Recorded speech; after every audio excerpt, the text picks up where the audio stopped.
네. 네. 오늘 수업 시작하도록 하겠습니다. 그래서 오늘 이제 크리스탈린 고분자에 대해서 두 번째 시간이고, 이제 더멀 프로퍼티라고 나오지만 이제 전반적으로 이제 크리스탈린에 대한 이야기를 지금 진행하고, 이거에 대해서 이제 추후에 어떻게 이런 것들을 측정할 건지에 대해서 얘기를 하겠습니다.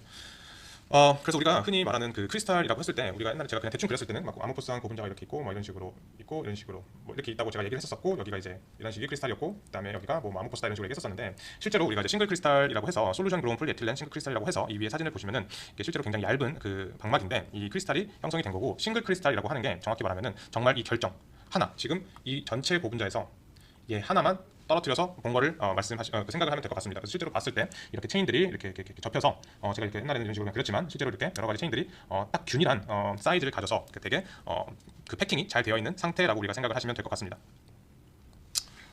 그리고 이제 여기서 봤듯이 이건 기본적으로 솔루션 그론입니다. 솔루션 그론. 이거에 대해서 지금 제가 이제 조만간 이제 설명을 드릴 거고, 그래서 이걸 똑같은 사진인데 이런 식으로 이 지금 검게 보이는 이 부분이 어떻게 보면은 크리스탈이라고 볼 수 있고, 이제 여기 보면은 기본적으로 우리가 이제 당연히 재료마다 좀 다르겠지만 이 정도 그 하나의 그 이 아모포스 도메인과 아모포스 도메인 사이에 있는 이 크리스탈린 도메인에 이걸 우리가 라멜라라고 하는데 이 라멜라의 그 크기가 대략적으로 이 전체 면적은 대략적으로 10마이크로미터 전후가 되고, 그 다음에 이 두께는 이것도 재료마다 다르지만 대략적으로 100옹스트롬 혹은 이제 10 나노미터 정도 된다라고 우리가 생각을 하시면 될 것 같습니다. 그리고 이제 싱글 크리스탈이라고 하는 게 무슨 의미냐면은, 이렇게 크리스탈이 여러 개 이렇게 뭐 어떻게 보면은 여기 크리스탈 뭐 크리스탈 이런 식으로 있고 치고 여기 이제 아모포스 이렇게 있다고 했을 때, 이 하나 지금 하나의 그 뉴클리에이션, 저번에 배웠던 우리 뉴클리에이션으로 시작된 그 하나의 그 크리스탈을 우리가 싱글 크리스탈이라고 합니다. 여기 수많은 크리스탈이 있지만 엄밀하게 말하면은 이 크리스탈과 이 크리스탈은 어느 정도 다른 물성을 띌 수 있는데 이런 식으로 하나를 떨어뜨려 놓은 게 이제 싱글 크리스탈이라고 보면 될 것 같고, 그래서 우리가 솔루션 그런 싱글 크리스탈에 대해서 지금 얘기를 했으니까, 그래서 하나씩 정리를 해보면, 그래서 솔루션 그런 싱글 크리스탈 같은 경우에는 기본적으로 사이즈가 작습니다. 그러니까 아무래도 이 단결정을 보는 거기 때문에, 이 단결정이 되게 뭐 우리가 샘플을 만약에 크게 막 엄청나게 크게 만들었을 때 이게 모두 단결정인 건 너무 힘든 거죠. 그러니까 이 부분만 단결정 이렇게 나오기 때문에 기본적으로 굉장히 작은 사이즈를 가지고 있고, 그 다음에 어떻게 형성을 하는 거냐면,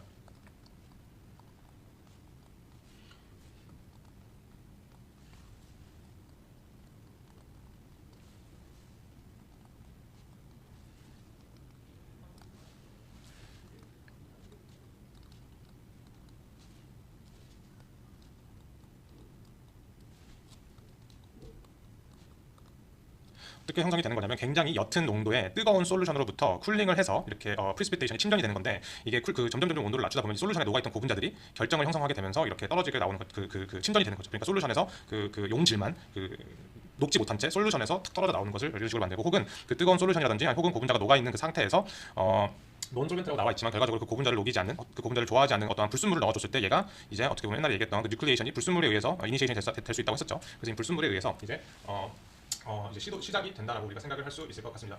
그래서 우리가 이제 여러 가지 그 크리스탈 라멜라 스트럭처에 대해서 지금 얘기를 했는데, 이 위에서 이런 식으로 라멜라가 형성이 된다고 얘기를 했는데, 그걸 이제 여러 가지 그거를 볼 수 있는데, 이게 어떻게 보면은 가장 완벽한 모폴로지가 될 수 있겠죠. 그러니까 완전히 요 체인이 나가서 바로 다음으로 들어오고 이러한 걸 이제 레귤러 리엔트리 폴드라고 하고, 그다음에 여기서 조금 이레귤러 해주면, 불규칙적으로 해주면은 여기에서 나온 친구가 옆으로 안 들어가고 이 멀리 가서 이렇게 나오기도 하고, 이런 식으로 되기도 하고, 그다음에 좀 더 복잡해지면은 이런 식으로 아예 여기에 나온 애들이 뭐 저기 뒤로 나오기도 하고, 혹은 여기 밑에 이렇게 또 다른 크리스탈이 있으면은 여기서 나온 친구들이 일로 들어가기도 하고, 이런 식으로 생기는 게 이제 스위치 보드라고 해서 보드를 완전 바꾸는 거죠. 왔다 갔다 하는 형태로 이런 형태가 생기기도 합니다. 그래서 기본적으로 아까 얘기했지만 이 왼쪽으로 가면 갈수록 이 애들은 대부분 솔루션으로 녹여서 솔루션으로 만드는 형태가 되게 이렇고, 여기에서 이레귤러 해주면 이레귤러 해줄수록 기본적으로 솔루션 없이 그냥 그 고분자를 녹여서 다시 크리스탈라이제이션 시키면은 이렇게 될 확률이 굉장히 높습니다. 그래서 이런 식으로 우리가 일단 생각을 하면 될 것 같고, 그래서 여기에서 우리가 이제 크리스탈에 대해서 지금 얘기를 하고 있는데, 이것이 실제로 보면은 사실은 하나씩 지금 얘기를 해보자면, 지금 우리가 방금 얘기한 이 라멜라 구조가 이 중간에 이렇게 나와 있고, 그리고 우리가 실제로 현미경이라든지 볼 수 있게 되는 그 실제로 눈으로 관찰 가능한 부분이 이런 식의 모폴로지 그 중에 하나인데, 스페룰라이시라고 하는 이런 모폴로지를 가지고 있고, 여기에 이런 가지 하나를 떼서 보면은 아까 우리가 얘기했던 그 라멜라들이 이렇게 층으로 이루어져 있는 것을 볼 수 있고, 그 중에 라멜라를 하나를 보면은 이런 형태가 되고, 그다음에 그것을 이루고 있는 이 라멜라를 이루고 있는 이 크리스탈 스트럭처를 보게 되면은 또 이런 식으로 이어져 있는 것을 알 수 있습니다. 대략적으로 우리가 이러한 사이즈를 얘기를 한다 했을 때, 기본적으로 이게 지금 이 왼쪽만 봤을 때 이게 기본적으로 우리가 보고 있는 이 고분자 체인들이 이렇게 서 있는 모습입니다. 어떻게 보면. 그렇죠. 그러니까 우리가 옛날에 우리가 그 얘기를 했을 때 이 체인과 체인 사이의 길이들이죠. 그러니까 여기에서는 이 크리스탈 격자 무늬 같은 경우는 이런 단위들, 그리고 이런 길이 단위들은 대개 1에서 10 앵스트롬이 나오게 됩니다. 기본적으로 그 카본 반드가 몇 개 없는, 여기 같은 경우도 카본과 뭐 카본 반드가 한두 개 있는 수준이죠. 그러니까 앵스트롬 수준이 나오고, 그다음에 아까 얘기했듯이 얘가 크게 라멜라가 되면은 뭐 얘는 뭐 마이크로미터 스케일이 될 수도 있지만 기본적으로 이 두께는 100 앵스트롬 정도 나온다고 했었죠. 그래서 대략적으로 10 나노미터 가량의 높이가 되게 됩니다. 이런 애들이 모여서 10 나노미터가 되는 거죠. 그리고 이런 애들이 이렇게 여러 가지로 적층이 되어서 이렇게 스페룰라이트를 보게 됐을 때 얘의 이 지름이라고 해야 되나? 이 지름 사이즈는 마이크로미터에서 심지어 밀리미터까지도 커지게 될 수 있습니다. 그러니까 이걸 하나씩 좁혀 들어가면은 이렇게 마이크로미터에서 밀리미터 사이즈를 하나를 보게 되면은 이 안에 10 나노미터 정도 두께를 가진 애들이 이렇게 여러 가지 적층이 돼서 쌓여 있는 거고, 그 안에를 또 봤더니 이런 식으로 앵스트롬 수준의 그 균일한 구조들이 연속된 걸 우리가 크리스탈이라고 하죠. 그래서 그런 식으로 우리가 생각을 할 수 있습니다. 그래서 여러 가지 그 길이의 스케일이 완전히 앵스트롬부터 나노미터, 그다음에 마이크로미터, 밀리미터까지 이렇게 하나씩 추가가 된 거고, 그래서 우리가 크리스탈을 하고 했을 때 롱 레인지 오더라고 하는데, 그 굉장히 그 분자에 비해서 굉장히 훨씬 긴 거리로 그 딱딱딱딱 오더링을 하는 것을 우리가 롱레인지 오더라고 하는데, 그걸 봤을 때 지금 얘기한 것처럼 우리가 사슬이 기본적으로 카본과 카본 사이가 뭐 앵스트롬이고, 고분자는 뭐 레디우스 자이레이션은 끽해봐야 몇십 나노미터이기 때문에 그런 친구들이 모여서 지금 밀리미터까지 이런 식으로 구조를 만들 수 있다더라 라는 정도를 일단 이해를 하시면 될 것 같습니다. 그렇고 그랬을 때 이제 우리가 지금 이걸 만약에 필름을 떠서 우리가 고분자 방막을 떠서 보게 되면은 이 안에 지금 우리가 얘기했던 그 마이크로미터 500마이크로만 해도 500마이크로미터인데 500마이크로만 해도 0.5mm죠. 그래서 이런 수준의 이제 그 스페룰라이트라고 하는 이런 아까 이 오른쪽에 있는 이러한 친구가 관찰이 되고, 그래서 걔를 좀 더 지켜봤더니 그 안에 라멜라가 있고, 이제 어떤 형태인지 모르겠지만 이렇게 트위스트가 될 수도 있고, 그 라멜라를 봤더니 이런 식으로 이 정도 두께를 가지고 있는데, 그 안에 이 크리스탈을 이루고 있는 가장 기본적인 유닛, 그러니까 고분자로 치면 모노머인데 크리스탈을 했을 때 우리는 유닛셀이라고 합니다. 그래서 이 크리스탈이 이런 애들이 여러 개 이렇게 연속이 돼 있어야지 얘가 크리스탈이 되는 건데, 그러니까 얘네들을 반복하는 최소 단위를 우리가 유닛셀이라고 하고, 그랬을 때 여기에서 A, B, C 이게 지금 폴리에틸렌 같은 경우에 이런 값을 갖는다는 건데, 그랬을 때 지금 보는 이 유닛셀이라고 하는 게 만약에 폴리에틸렌 같은 경우에는 이렇게 생겼습니다. 이렇게 오돌 고믹이라고 해서 어떤 롬빅이라고 해서 결국에 여기가 A, B, 얘가 C라고 하면은 A랑 B랑 C가 다 다른 그런 직육면체 이런 구조를 우리가 어떤 롬빅이라고 하는데, 폴리에틸렌 같은 경우에는 이런 구조를 가지고 있고, 위에서 지금 보는 이 격자무늬 이걸 봤을 때 이 폴리에틸렌이 이렇게 서 있을 때, 그렇죠? 이게 지금 유닛셀에 있는 고분자를 그린 건데, 이렇게 서 있을 때 얘를 위에서 봤을 때 이렇게 보인다는 겁니다. 그래서 이 네 개가 각 그 직사각형의 이 각 변으로 이렇게 올라가고 있는 거고, 그다음에 마지막 하나가 그 크리스탈 레터스 안에 사이로 들어가고 있어서 총 유닛셀에 이렇게 1, 2, 3, 4, 5 그 5개의 폴리에틸렌 체인들이 이렇게 폴딩이 되어 있는 형태를 가지고 있게 됩니다. 그랬을 때 지금 여기 나오는 이 단위 A가 0.736 나노미터니까 어떻게 보면 7.36 앵스트롬이 되겠죠.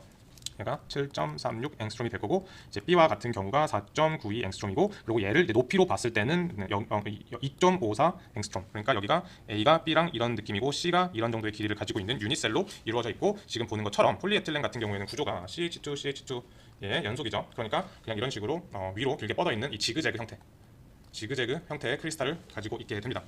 그래서 그 고분자는 다 지그재그 아닌가요? 이런 식으로 얘기를 할 수 있는데, 우리가 이걸 좀 다시 얘기를 해보면, 그래서 폴리에틸렌 같은 경우는 제가 아까 얘기했던 오토롬빅 이렇게 나오죠. 폴리에틸렌. 그래서 이렇게 보고 유닛셀에 대한 구조가 나오고 이렇게 지그재그가 되어 있는데, 그냥 단순하게 우리가 폴리에틸렌 말고 폴리프로필렌을 보게 되면은 여기에 생기는 사이드 체인 때문에 이런 식으로 그 지그재그로 올라가는 게 아니고 이 헬리칼 형태로 고분자 체인들이 그 크리스탈을 형성하는 게 이런 식으로 빙글빙글 돌면서 이제 올라오는 이런 구조를 가지게 됩니다. 이런 식으로 밑에서부터 위로 지그재그로 올라오는 게 아니고 돌면서. 이거에 대해서도 곧 설명을 드리도록 하겠고, 그래서 지금 얘기한 것처럼 여러 가지 다양한 크리스탈 구조들이 있는데, 뭐 여기에서처럼 이제 가장 간단한 건 큐빅이겠죠. 모든 길이가 같은 큐빅이 되고, 아까 얘기했던 폴리에틸렌 같이 오토롬빅이 있고, 그다음에 테트라고날, 그다음에 여기 각각 다 설명이 있는데, 뭐 나중에 이것도 필요하면 제가 더 설명을 하도록 하겠습니다. 그래서 그런 식이고. 다시 폴리프로필렌으로 돌아와서 지금 폴리프로필렌이 이렇게 생겼고, 이 체인들이 이런 식으로 아까 말했던 얘가 카본이고, 얘가 이제 메틀기가 되는 겁니다. 메틀기가 되는 것뿐만 아니고, 여기서는 지금 사실 아이소텍틱한 모든 고분자, 그러니까 CH3, 이 CH3가 여기에 지금 X가 달린 고분자를 얘기를 하는 건데, 첫 번째는 X가 메틀기니까 폴리프로필렌이고, C6H5가 결국에 페넬기죠. 얘가 여기 달리면 얘는 스타일렌이죠, 폴리스타일렌. 그리고 얘 같은 경우에는 이렇게 생긴 애들, 그러니까 결과적으로 지금 이 사이드 체인에 이런 애들이 생기게 되면은, 얘를 지금 우리가 X라고 봤을 때 이 큰 친구들이 다 X가 되어서 얘네들 때문에 이런 식으로 원래 이런 식으로 지그재그 했던 애들이 얘네들 때문에 빙글빙글 돌면서 이런 식으로 돌면서 크리스탈이 형성이 되게 됩니다. 그래서 보면은 우리가 이것을 3-1 헬릭스라고 하는데, 헬릭스가 이렇게 꼬여 있는 구조를 말을 하고, 3-1이 무슨 의미냐면 이 1 뒤에 있는 1이 한 바퀴를 돌 때 우리가 이 안에 있는 몇 개의 모노머가 들어가는지, 그래서 하나, 둘, 셋 이렇게 카본이 3개 들어갔다 해서 그 한 턴을 돌리는데 들어가는 이 숫자라고 해서 우리가 3-1 헬릭스라고 부릅니다. 그래서 실제로 아까 얘기한 것처럼 폴리에틸렌이랑은 다른 이런 헬릭스 구조를 갖게 되고, 이거에 대한 명칭은 3-1이라고 하는 것은 이런 식으로 이해를 하시면 될 것 같습니다. 그렇고, 그래서 우리가 지금 아까 얘기했던 이런 여러 가지 그 리엔트리 모델, 여기에서 이렇게 완전 퍼펙트 리엔트리랑 아까 얘기했던 레귤러, 이런 형태, 그다음에 이런 형태를 각각 어떻게 보면 옆으로 봤을 때 보여주는 거고, 그래서 우리가 이렇게 크리스탈은 결과적으로 이런 라멜라를 형성하게 되고, 그 안에 패킹이 잘 돼야지 그런 건데, 여기서 지금 보여주는 이 라멜라에서 이런 여러 가지 결점에 대한 이유가 될 수 있는 게, 고분자 체인이 끊겨서 이 체인 엔드 이런 식으로 구멍이 뽕 뚫릴 수도 있고, 혹은 조금 남아 있는 고분자가 이렇게 남아있는 고분자가 채 그 다음 크리스탈로 들어가지 못하고 밖으로 삐져나온 경우, 그 다음에 나왔는데 조금 더 나오고 다시 들어가는 경우, 이런 식으로 이런 경우도 있고, 그다음에 브랜치, 그 다음에 이런 식의 룹, 이런 걸 형태를 하는 모든 그 크리스탈에 있어서 체인의 패킹을 방해하는 요소들이 결국에 디펙트를 제공을 하게 되고, 그것은 결국에 TM을 낮추게 되고, 마찬가지로 그 로그인에 필요한 이 에너지 양도 낮추게 되겠죠. 그런 식으로 우리가 이해를 하면 되겠습니다. 그래서 이제 우리가 그랬고, 그랬을 때 지금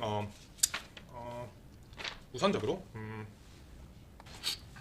우선적으로 그 스페룰라이트, 우리가 아까 얘기했던 그 스페룰라이트에 대해서 우리가 얘기를 해보도록 하겠습니다. 그래서 스페룰라이트라는 것 자체가 스페룰라이트라고 하는 게 이제 어찌됐건 간에 그 우리가 위에서 지금 보여지는 이 사진들과처럼 이런 식으로 어떻게 보면 이 구형으로 스페리컬하다, 이게 구형이죠. 그래서 이런 식으로 원형의 이런 모양이 이제 뻗어 나가는 유형이고, 그다음에 여기 보면 결이 잘 보일지 모르겠지만 이런 식으로 결이, 이 분자적인 결이 이런 식으로 중앙에서 뻗어 나가는 형태로 이루어져 있습니다. 그래서 이게 전반적으로 이제 우리가 흔히 말하는 스페룰라이트라고 보면 되고, 이런 것들이 지금 아까 얘기했듯이 얘들이 이제 마이크로미터에서 크게는 몇백 마이크로미터까지도 이제 커질 수 있다는 점 우리가 알아주시면 될 것 같고, 그래서 우리 옛날에 그 크리스탈이 생성될 때 뉴클리에이트를 하고 점차 성장을 한다고 했었죠. 제일 처음에 생기는 것은 이런 식으로 일단은 스페룰라이트는 기본적으로는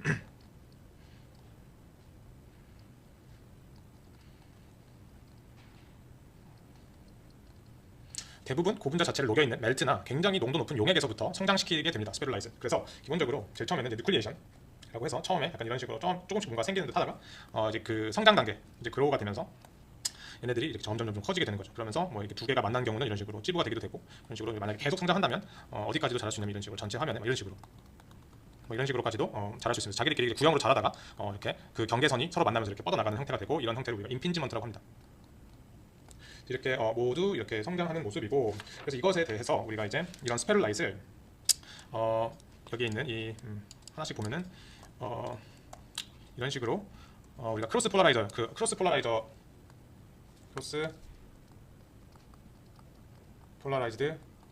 옵티컬, 이 크로스 폴라라이즈드 현미경, 옵티컬 마이크로스코프가 현미경이고, 이제 크로스 폴라라이즈드라는 그 현미경을 보게 되면은 이러한 형태가 되게 됩니다. 그래서 이제 오늘 이제 남은 시간이, 우리가 지금 오늘은 이제 크리스탈에 대해서 얘기했는데, 그 크리스탈을 이제 그 남은 강의 동안에는 이렇게 크로스 폴라라이저가 뭔지, 그다음에 이것을 이용해서 어떤 형태의 그 크리스탈들을 관찰할 수 있는지에 대해서 우리가 얘기를 하고 오늘 수업을 마치도록 하겠습니다. 그래서 크로스 폴라라이제이션이 뭐냐? 그래서 기본적으로 우리가 가지고 있는 이 모든 빛들은 이런 형태로 이제 폴라라이제이션이라고 하는데, 그래서 우리가 지금 우리가 일단은 우선적으로 알아야 되는 게, 우리가 빛이 있다고 했을 때 우리가 빛이라는 건 이런 파동이라고 배웠었죠. 그런데 뭐의 파동이냐면은 일렉트로 매그네틱 웨이브입니다. 빛이라는 게. 그래서 전자기적 파동도 있지만 전기적 파동과 자기장적인 파동이 다 있는 거라서, 그래서 마찬가지로 여기서 봤을 때 만약에 이 검은색이 이 전기 파동이라고 봤을 때, E라고 봤을 때 얘랑 항상 90도 방향으로, 이런 식으로 90도 방향으로, 빨간색 같은 경우는 이제 자기장 형이 형성되는 것을 우리가 일렉트로 매그네틱 웨이브라고 하고, 그리고 기본적으로 모든 빛은 이러한 파동으로 이루어져 있습니다. 한쪽 면으로는 전기장, 그다음에 그거에 90도로 꺾이는 곳에서는 이 자기장이 있는 형태로 되어 있고, 근데 우리가 이제 폴라라이제이션이라는 그 정의는 일단은 우리가 전기장만 있다고 생각을 해봅시다. 어차피 자기장은 전기장 90%로 다 있을 거, 그 90도로 바뀐 방향으로 무조건 있는데, 우리가 전기장만 봤을 때 폴라라이제이션은 이 빛이 진행하는 방향에 있어서, 빛이 일로 진행한다고 했을 때 가지게 되는 그 방향을 우리가 이 전기장의 방향을 우리가 폴라라이제이션이라고 합시다. 그래서 지금 이 빛 같은 경우에는 이런 식의 폴라라이제이션을 지금 갖고 있는 거죠. 위로 갔다가 아래로 갔다가 이런 식의 폴라라이제이션을 갖고 있는 겁니다. 그래서 우리가 대개 가지고 있는 제일 처음에 있는 태양광이라든지 그 근원, 빛의 근원은 언폴라라이즈드 라이트라고 해서 모든 방향으로 전기장을 가지고 있습니다. 근데 우리가 만약에 이 첫 번째 트랜스미션 오리엔테이션이라고 적혀 있는데, 여기 이런 첫 번째 폴라라이저라는 게 들어가게 되면은 여기에서 이 위에 이 방향으로만 빛을 통과시켜주게 되는 거예요. 그러니까 이 전체 폴라라이제이션 오다가 첫 번째 폴라라이제이션에 걸려서 이제 그로부터 나오는 빛은 이 위아래 폴라라이제이션의 빛만 가져올 수 있게 됩니다. 그런데 그랬을 때 우리가 여기에 이제 트랜스미션 오리엔테이션이 완전 90도인 거, 제일 처음에 이쪽 방향이었는데 그 다음에 이쪽 방향인 걸 걸어버리면 이렇게 오던 친구들이 이 방향만 이제 통과할 수 있다고 얘가 지금 정해놨는데, 얘는 그럼 다 막혀버리겠죠. 그래서 두 번째 폴라라이저 이후에는 아무런 빛이 나올 수 없는 거죠. 그래서 여기서 무슨 느낌이냐면, 그래서 크로스 폴라라이저라는 게 크로스가 우리가 십자가라는 소리죠. 그러니까 이거 지금 여기서처럼 첫 번째 폴라라이저랑 두 번째 폴라라이저 사이가 90도로 있는 걸 우리가 크로스 폴라라이저라고 합니다. 그랬을 때 이론적으로는 아무것도 없을 때는 제일 처음에는 빛이 언폴라라이즈 라이트 들어오다가 한 방향으로 폴라라이제이션이 됐다가 그 다음에는 90도로 폴라라이제이션 시켜버리니까 어떠한 빛도 추가되면 안 되겠죠, 당연히. 근데 이게 이 안에 만약에 이런 크리스탈 같은 물질, 나중에 제가 설명드릴 건데, 복굴절 혹은 바이리프렌전트 물질들이 들어가기 시작하면은 그때부터는 이 모양에서 이제 우리가 크로스 폴라라이저를 넣었음에도 불구하고 이렇게 뭔가 밝은 빛을 볼 수 있게 됩니다. 그래서 일단은 이거를 볼 수 있는 이유에 대해서 하나의 그 유튜브 영상을 한번 보고 넘어가도록 하겠습니다. 그래서 일단은 유튜브 영상을 시청하겠고,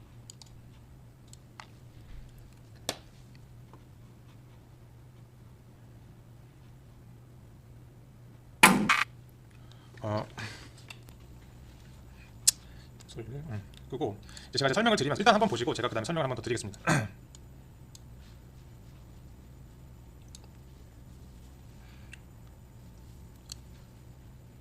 그래서 지금 이게 어떻게 되는 거냐면 우리가 제일 처음에 이게 이제 현미경이라고 했을 때 우리가 이제 빛을 쏴서 이제 렌즈를 통해서 이런 식으로 포커스를 시켜서 우리가 시료를 보게 되는데 원래 현미경은 그랬을 때 이 첫 번째 원래는 이 언폴라라이즈 라이트 그러니까 모든 방향으로 전기장의 방향을 가지고 있는 빛을 넣어줬었는데 제일 처음에 이쪽 방향으로 폴라라이제이션 필터를 넣어주면은 이제 이쪽 방향의 빛들만 나올 수 있게 되는 겁니다. 그렇죠? 그러고 나서 그렇게 되면은 이제 그래도 빛은 투과하니까 우리가 샘플을 관찰할 수 있는데 여기서 지금 차이점 뭐냐면 원래 되게 빛이 많이 더해서 밝게 봤었는데 빛이 많이 감소한 것을 볼 수 있죠. 이제 많은 빛들이 걸러지니까 조금은 흐려지는 걸 알 수 있습니다. 그렇고 그다음 이 밑에 두 번째 폴라라이저를 똑같은 방향으로 넣어주면은 어차피 얘네들이 투과가 됐었고 꼭 걔네들은 여기를 무조건 투과하게 되니까 그제 이게 있으나 없으나 똑같은 결과를 주겠죠.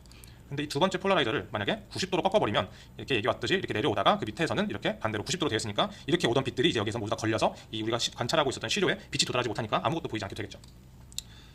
그러다가 여기다가 이제 이 사이에 이 폴라라이저 두 개, 이게 바로 크로스 폴라라이저인데 그러니까 여기에다가 우리가 만약에 복굴절 물질을 이 사이에 넣어주게 되면은 말 그대로 복굴절은 굴절률이 두 개가 있는 그런 재료를 하는데 그랬을 때 빛이 하나가 들어갔을 때 굴절이 두 개로 나뉘면서 폴라라이제이션이 바뀌게 됩니다. 바뀌게 되면서 원래는 이 복굴절 재료가 없었을 때는 빛이 들어왔을 때 무조건 여기서 막혀야 되는데 이 복굴절 재료 때문에 제일 처음에 위에서 폴라라이제이션이 됐던 빛들이 이 재료를 통과하면서 굴절률과 방향들이 바뀌면서 원래는 안 보여야 됐던 이 크로스 폴라라이저에서 안 보여야 됐던 물질들이 이렇게 화면에서처럼 보이기 시작하는 거죠. 무슨 말인지 알겠죠? 원래는 빛이 와서 90도로 꺾이면서 전혀 안 보여야 되는데 이 재료로 의해서 빛의 폴라라이제이션이 바뀐다면은 90도로 껴놨을 때 이 방향이 바뀌면서 여기도 투과하니까 샘플이 관찰이 가능하다라는 식으로 이해하시면 될 것 같습니다. 그래서 그런 식이고 그다음에 이제 샘플이 이제 이런 식으로 이제 매질을 왔다 갔다 하는데 이게 결과적으로 복굴절이라고 하는 거에 나중에 설명을 드리겠지만 이 시료의 크기가 커지면 커질수록 이 빛이 여행하는 거리가 달라지기 때문에 이 시료가 커지면 커질수록 이 나오는 그 빛의 폴라라이제이션 스테이트도 계속 바뀌게 됩니다. 그랬을 때 어떤 결과가 초래가 되냐면 그래서 일단 첫 번째로는 우리가 이런 식의 어떤 재료를 알고 그 굴절률, 리프렉티브 인덱스죠. 그 굴절률이 뭐 하나 두 개가 있다고 했을 때 그걸 안다면은 그 안에 이 재료 안에 그 분자의 정렬도, 모레큘러 오더라고 하는 분자의 정렬도도 우리가 알 수 있고.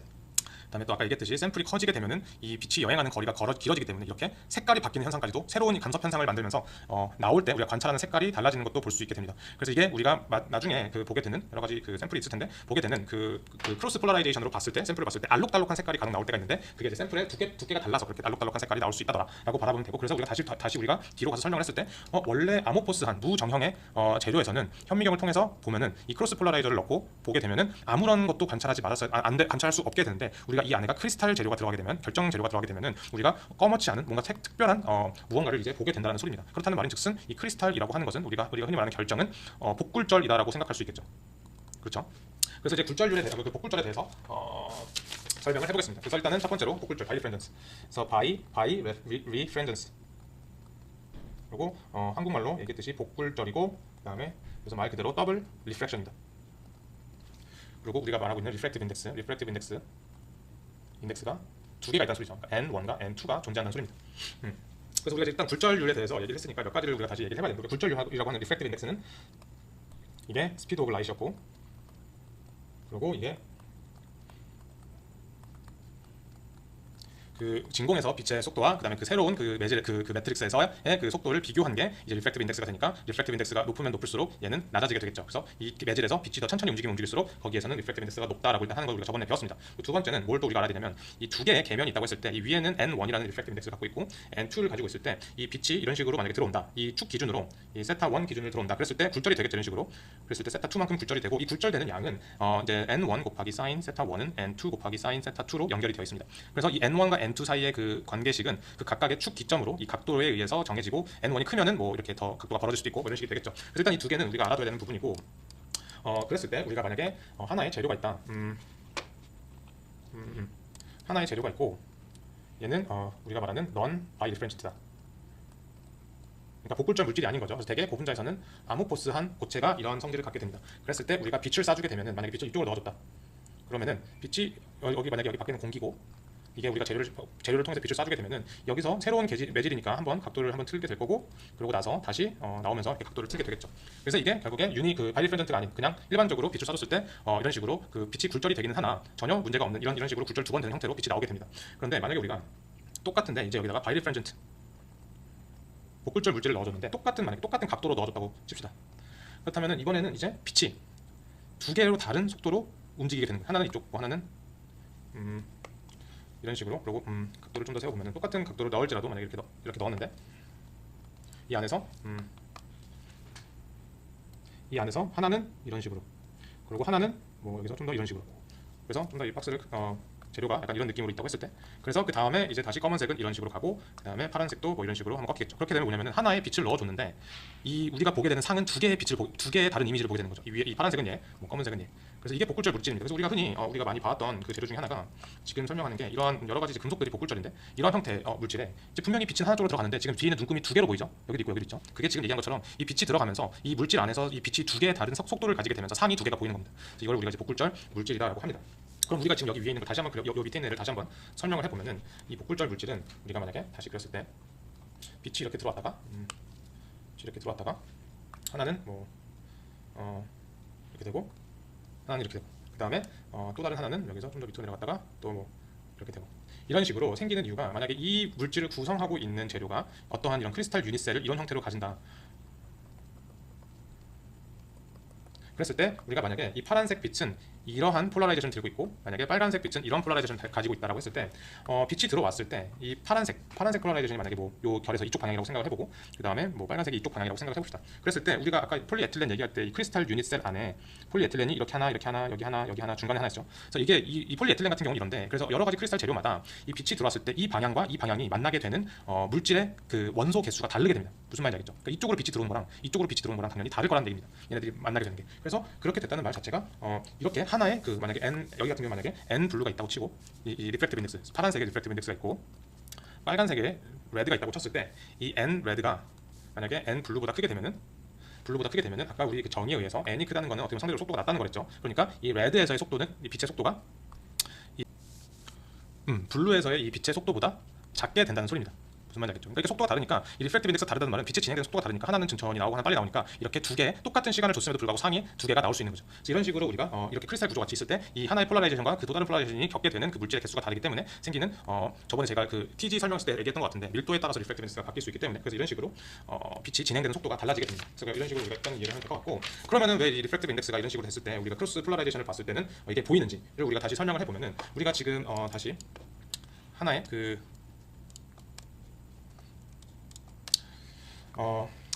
우리가 만약에 다시 우리가 얘기해봤을 때 빛이 이런 식으로 언폴라라이즈 라이트이 여러 가지 방향으로 이렇게 돌면서 오고 있다고 칩시다. 그랬을 때 우리가 제일 처음에 폴라라이저를 이런 식으로 넣었으면 이제 이 폴라라이제이션만 넘어오게 되고, 그 다음에 반대로 90도로 꺾어버리면 이제 빛이 안 나온다고 했었죠. 그랬을 때 우리가 만약에 여기다가 이 빛을 우리가 그러면은 하나의 빛을 봤을 때 첫 번째 빛은 이러한 폴라라이제이션을 갖고 있다고 칩시다. 전기장이 이런 방향으로 왔다 갔다 하고 있다고 가정을 해봅시다. 그리고 만약에 우리가 두 번째 빛이 얘랑 정확하게 똑같은 속도지만 90도로 어긋난 이런 식으로 왔다 갔다 하는 두 번째 빛이라고 생각합시다. 이게 전기장과 자기장이 아니고 두 개의 다른 90도로 얼라이닝이 되어 있는 폴라라이제이션이 있다고 칩시다. 그렇다면 우리가 지금 갖고 있는 이 폴라라이제이션은 이 원과 이 투가 합해진, 그러니까 이 원과 이 투가 합해진 새로운 벡터, 요 방향과 그다음에 그 다음 방향은 이거, 그 다음 방향은 이거, 그 다음 방향, 이런 식으로 폴라라이제이션이 이런 식으로 움직이게 되겠죠. 근데 우리가 만약에 복굴절 물질을 만나서 이 원은 그대로 쭉 가는데, 복굴절 물질이 만난다는 게 아까 폴라라이제이션에 따라서 속도가 달라지는 거라 그랬죠. 그래서 만약에 어떠한 물질이 지금 E2를 마이너스 파이분의 E2를 두 번째 그 레드를 마이너스 파이분의 2만큼 시프트를 했다 우리가 생각해 봅시다. 그러면은 똑같이 검은색은 그대로 간다고 했을 때 검은색은 이렇게 그대로 가고 이런 식으로, 그리고 빨간색이 지금 90도만큼 어긋난 거죠. 그러니까 여기에서 이런 식으로 아까는 여기 아다리가 딱딱 맞았었는데 지금 이제 빨간색이 중앙을 지나가게 되는 거죠. 그렇게 되면 어떤 느낌이냐면 이제 빨간색이 90도보다 앞서서 얘가 되고 이런 식으로 되고 이런 식으로 되고 이런 식으로 되고, 그래서 어떤 느낌이냐면 빨간색은 이렇게, 검은색은 이렇게, 그 다음에 빨간색이 이렇게, 그 다음에 검은색이 아래로, 그 다음에 빨간색이 밖으로, 그래서 이런 식으로 빙글빙글 도는 circularly polarized light이 됩니다. 혹시라도 제가 그림을 좀 못 그렸을까봐 이건 사진 하나 따왔는데, 이게 90도씩 어긋나면은 지금 이런 식으로 이 빨간색을 보시면 되는데 이런 식으로 회전하면서 나아가는 circularly polarized light이 됩니다. 그럼 마찬가지로 이러한 재료를 지금 여기 제일 처음에 지금 파이분의 2만큼 시프트가 된 건데, 이 재료를 E2를 마이너스 파이만큼 시프트를 해본다고 생각을 해봅시다. 그 제일 처음 여기에서 그러면은 다시 또 그려보면은 이런 방향이 있는데, 빨간색이 아까 이쪽이었는데 마이너스 파이만큼이니까 이렇게 되는 거죠. 그러니까 똑같은데 약간 이런 딱 180도만큼 시프트가 됐으니까, 원래 아까 검은색이 이쪽이고 빨간색이 밖으로 나오고 있었는데 이제는 까만색이 위고 빨간색이 안으로 들어가고 있죠. 첫 번째는. 그러니까 아까는 제일 처음에는 벡터가 이쪽 방향으로 왔다 갔다 했는데 이번에는 이제 이쪽 방향으로 왔다 갔다 하게 되겠죠. 그리고 마찬가지로 마이너스 3파이분의 2는 이제 아까 여기서 이렇게 도는 circularly polarized light이었다면은 이번에는 그 반대로 도는 이번에는 이제 이쪽으로 도는 circularly polarized light이 나올 거고, circularly polarized light 반대로 도는 그리고 2파이만큼 시프트를 하면은 결과적으로 다시 처음에 얘로 돌아오게 될 겁니다. 그래서 이게 지금 제가 무슨 얘기를 하고 있는 거냐면 지금 두 개의 빛이 있을 때 E1과 E2가 있을 때 하나라도 속도를 다르게 해주게 되면은 생기게 되는 이 폴라라이제이션이 완전히 달라진다는 소리입니다. 그래서 아까 얘기했듯이 제일 처음에는 우리가 지금 이 재료에서 아무런 재료가 없을 때 언폴라라이즈 라이트를 넣어줬을 때 이렇게 폴라라이제이션 됐다가 그다음에 크로스를 해버리면 아무것도 안 나왔는데 여기 이제 복굴절 재료를 넣어주게 되면은 이렇게 폴라라이제이션의 방향이 바뀌게 되는 거죠. 하나가 좀 느려지니까 이게 원래는 이 방향으로 폴라라이제이션 했었어야 되는데 갑자기 그 다음에 조그만 5는 2만 해도 이렇게 돌게 된다든지 이런 식으로 폴라라이제이션이 복굴절 물질에 의해서 하나의 빛이 좀 더 천천히 움직이게 되면서 그 다음에 크로스 폴라라이즈 라이트에서는 원래는 이게 걸려야 되는데 이 폴라라이제이션이 바뀌게 되는 거죠, 방향이. 그러면서 어느 정도 통과를 하게 되는 거죠, 빛이. 이게 무슨 의미인지 알겠죠? 그래서 이런 식으로 복굴절 재료가 들어가게 되면서 이 빛이 통과하는 그 폴라라이제이션에 따라서 통과하는 시간을 다르게 하면서 새로운 폴라라이제이션을 주게 되는 겁니다, 복굴절 물질은. 그래서 우리가 앞뒤로 90도로 꺾여 있는 크로스 폴라라이제이션을 넣어줘도 원래는 새꺼먼 것들이 나와야 되는데 이런 식으로 폴라라이제이션이 바뀌면서 이렇게 꺼멓지 않는 밝은 색의 어떠한 이미지가 관찰이 되게 되는 거죠. 그리고 우리가 이 사진을 다시 그래서 그런 식으로 했을 때 얘기를 해보면 이런 식으로 이제 얘기를 해보면 우리가 이렇게 검은색으로 생기는 이 부분을 여기 밑에 나와 있지만 말테스 크로스라고 합니다. 말테스 크로스. 그래서 이게 왜 그런 거냐면 여기 지금 나와 있지만 이 아까 얘기했지만 이 스페룰라이트의 크리스탈은 이 중앙에서부터 분자들이 이렇게 뻗어나가는 얼라인 형태를 가지게 되고 그랬을 때 이 빛을 우리가 이렇게 크로스 폴라라이제이션 이런 식으로 시켜버리면 이 빛에 만약에 이런 식의 크리스탈이 있다. 이쪽에 크리스탈이 있는데 우리가 빛을 이런 식으로 한다든지 혹은 빛과 90도에 있는 크리스탈에 대해서는 이 빛이 복굴절이 없습니다. 이 방향과 일치했을 때. 그러니까 지금 모레큘러 그 분자들이 이런 식으로 크리스탈을 형성하고 있다면 이렇게 빛을 넣어주거나 이렇게 빛을 넣어줬을 때 이쪽 부분은 복굴절이 없으니까 꺼멓게 나오는 거죠, 이런 식으로. 그리고 그 외에 있는 오리엔테이션들은 이렇게 밝은 이미지로 나오는 것을 알 수 있습니다. 그래서 이런 식으로 우리가 크리스탈을 볼 때 그 지금 오늘 얘기한 게 그 빛을 이용해서 이제 크리스탈이 모레큘러가 그 크리스탈 그 빛이 크리스탈들을 통과하면서 이 복굴절 때문에 빛이 이렇게 흐르는 시간이 달라지게 되면서 페이스 시프트가 일어나고 페이스 시프트가 일어나면서 이런 식으로 크로스 폴라라이제이션 해도 빛을 통과할 수 있다는 것을 배웠고 실제로 옛날에도 얘기를 했지만 DSC를 통해서 크리스탈을 측정하는 것은 매우 간접적입니다. 이게 갑자기 멜팅이라든지 뭐 이런 그 멜팅이라든지 그런 크리스탈라이제이션 픽, 뭐 엑소 엔도 픽이 나왔다고 해서 실제로 그 샘플이 크리스탈인지 아닌지는 알 수 없습니다. 왜냐면은 그 안에 솔벤트가 있을 수도 있고 어떠한 반응이 일어날 수도 있고 저번에도 얘기했듯이 DSC는 단순하게 열의 흐름을 측정하는 기계이기 때문에 진짜로 얘가 크리스탈이 있는지 없는지를 알려면 여러 가지 이 분석이 들어가 있는데 그 중에 하나가 지금 이렇게 얘기한 것처럼 크리스탈 폴라라이제이션 크로스 폴라라이제이션을 이용한 이런 관찰법이랑 플러스 다음에 제가 어떻게 보면 설명을 또 드릴 그 엑스레이 스캐터링이라는 것을 사용을 해서 이 엑스레이들이 어떻게 회절이 되는지 회절되는 패턴을 보고 크리스탈의 이런 유닛셀까지도 저희가 아까 처음에 얘기했던 이런 직육면체, 프로믹 그런 이런 유닛셀 구조까지도 이제 XRD를 통해서 알 수 있는 거죠. 그러니까 그게 좀 더 엑스레이라든지 혹은 이런 라이트의 그 폴라라이제이션의 그런 시프팅 같은 것들을 보는 게 실제 크리스탈을 직접적으로 관찰하는 방법이 되겠습니다. DSC가 아니고. 일단 오늘 수업은 여기까지고 다음 시간에 수업을 더 진도를 이어서 나가도록 하겠습니다. 네, 수고 많았습니다.